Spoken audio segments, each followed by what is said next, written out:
right.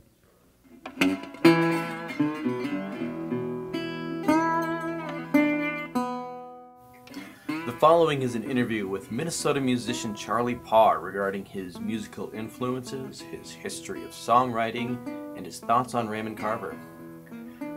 Sorry about the sound quality.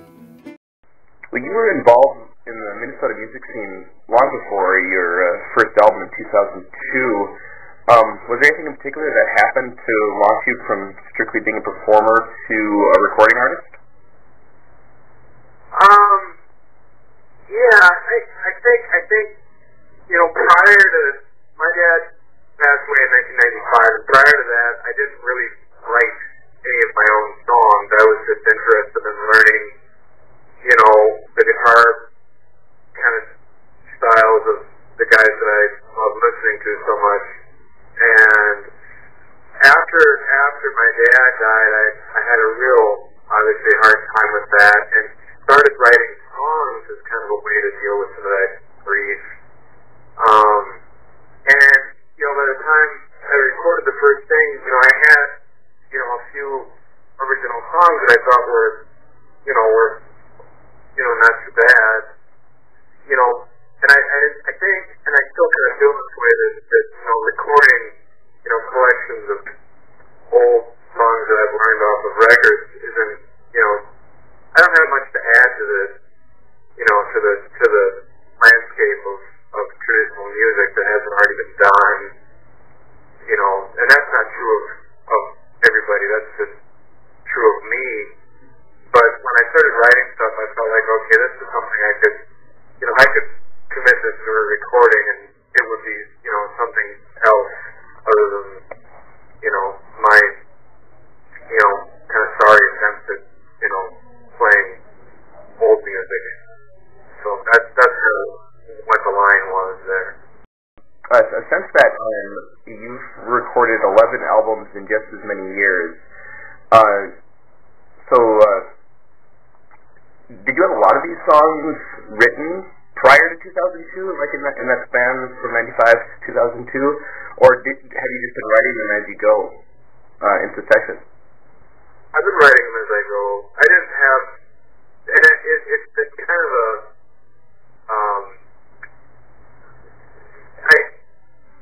what's the word, exponentially growth, I don't know what the word is, but, I started writing a few things, then as I got more comfortable, songs started coming a lot easier. Now, I write quite a bit, and even to the point where a lot of stuff that I write, I know I'm not going to either record or perform, but, kind of like my son's Lego creations, I take them apart and make them into better things, or what I think would be a better thing. So, I've been lucky. Songs are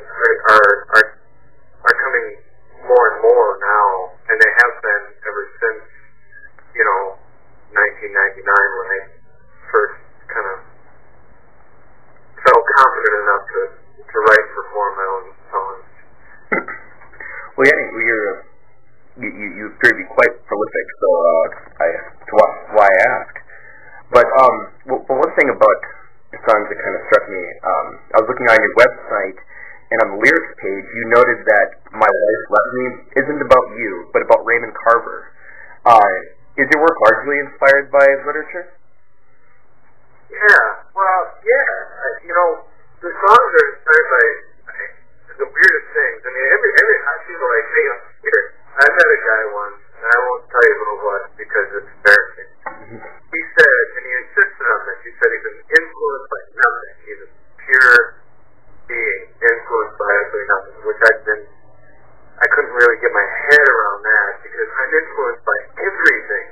I'm influenced by other music, I'm influenced by this weather, I'm influenced by the landscape, and just everything, day in and day out, I'm influenced by absolutely everything.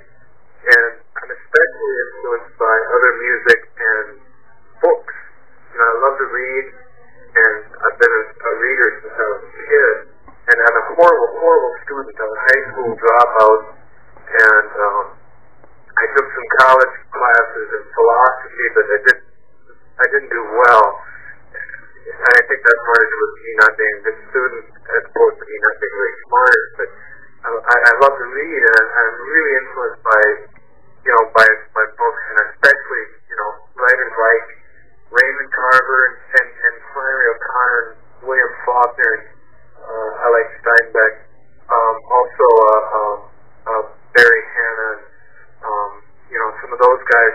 Mm-hmm. Just the ones that kind of grab me the most and end up, seeping into songs, especially Raymond Carver, because he had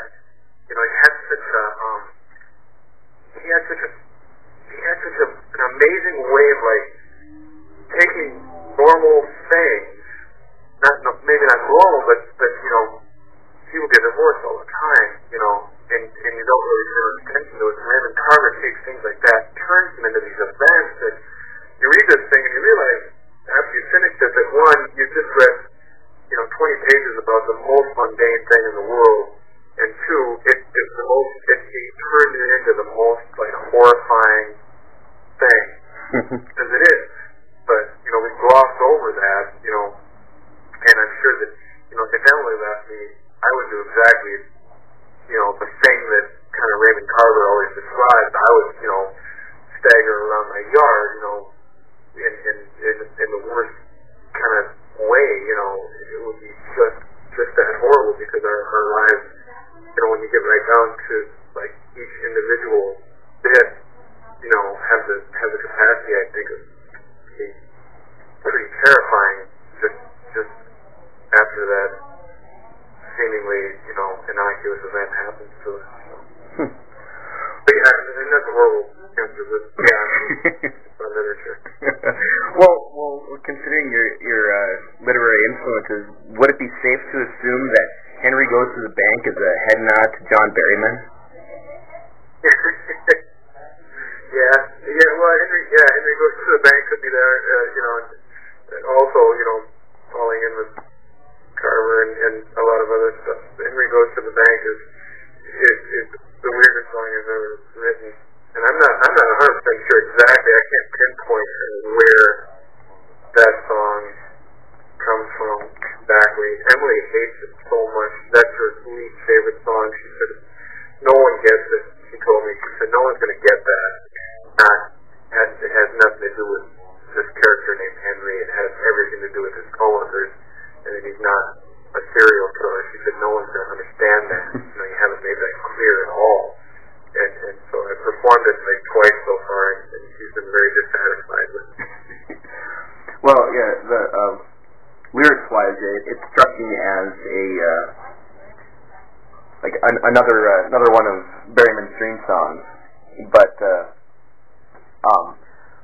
on that note, aside from the lyrics, it has a very different sound from the rest of the songs on Barn Swallow. Is there a story behind the tone of that song? Well, yeah, there is. Because it was originally it was the first kind of draft of it, I guess, still called Henry Goes to the Bank, but it was an entirely different song. It was about a guy going off on after he gets the paycheck, he goes off on a bender. That's actually inspired by a fellow that I know up here that got his check and ended up in detox. And so the song was that, it was written about that, and it was more or less a bottleneck kind of blues song. And it was really unsatisfying to me, so I've taken it apart and redone it, and then I got down to where I was just going to scrap it, and we were sitting around at the church where we recorded everything, and I played it for Mikkel and Dave as kind of a, because I had just rewritten the lyrics to what they were now, and they liked it, and we fussed around with it until it became what it is. Mikkel had that goofy drum he's been carrying around with him that I wasn't really sure if it would fit in on the record at all, but I think we wouldn't be having any drum on the record. But it had this bizarre, I don't know, the song just sounds different than everything else I've ever done. It's so bizarre sounding. But, the other sound in it is Dave Hundreiser playing slide on a resonating mandolin that Anderson wrote.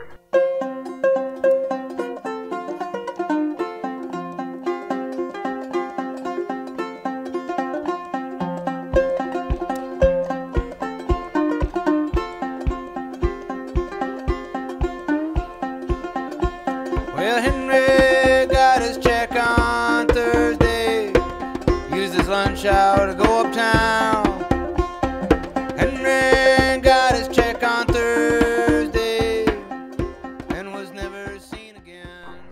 Well, it struck me as very interesting. I like it. I thought it was great. Thank you. I have to tell Emily how much he makes it. Well, but talking about the album a little bit more, Barn Swallow is all original songs except for the first and last songs, which are dedicated to Dave Ray and Spider John Corner, respectively. Is there a significance to the placement of these songs on the album, first and last? Or? Yeah, I don't think there's a huge significance. I think that the significance is more or less in a kind of a bookending kind of fashion. You know, that I view my musical progress, you know, as being something of a place on top of a lot of other people. I stand on the shoulders of a lot of better players than me, and Dave Ray and Spider John are two of them that I've always had so much respect for and learned so much just from watching them. You know, when I lived in Minneapolis, part of my weekly schedule was to go down on Thursdays to watch Dave Ray play the guitar at times, and on Sundays I'd go to the Viking to watch Spider John play, and I did that every week, and I learned, you know, not even specific kind of shapes or riffs, but I just soaked in kind of the, you know, the atmosphere of the stuff they were doing. And it was amazing, and I owe so much to those two, among a countless number of other players that, you know, went before them and along with them. But those are two of the most important influences I feel in my music. And they do kind of bookend things because, you know, it starts out, you know, with me as a kid listening to this music, and then me starting to write, but it ends up at the end of the day, you know, I'm sitting down and listening to records by Spider John Carter, you know, so it does kind of begin with your influences, I think. What's a nice nod on the album to these guys? Excuse me. Have you ever performed in Grand Rapids before? I have, yeah. I played at the Reef Center years ago as an opening for Trampled by Turtles. Oh, okay. I think that's the only time I've played Grand Rapids. Besides, I did a thing at KEXP. KEXP? In the studio, they have a concert in the studio. I did that once. That was a blast. Okay. Yeah, it's well, Trampled by Turtles are going to be coming back in a couple months. So it's kind of it's kind of interesting that both you and they are going to be coming back after so many years, because they haven't been back since either. Oh, wow. So, well, all right. So that's about all the questions that I had. Thank you very much. Excuse me. Thank you very much for your time. I really appreciate it.